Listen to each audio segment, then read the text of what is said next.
এই বেটা তুই খেলতে পারছ না, দেখ। তাদের দেখে বড়ই আফসোস হয়, হয়তো আমাদের মতো শৈশব আগামী প্রজন্ম আর কখনোই পাবে না। ইস, যদি আবার সেই শৈশবে ফিরে যেতে পারতাম।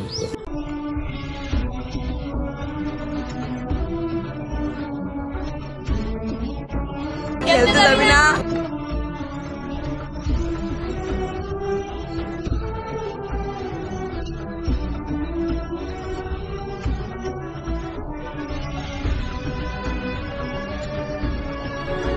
ছোটবেলায় আমাদের মনে হতো বড় মানুষের জীবন কতটাই সুন্দর, না পড়ালেখার চিন্তা, না এক্সামের চাপ। মনে হতো কবে যে আমরা বড় হব।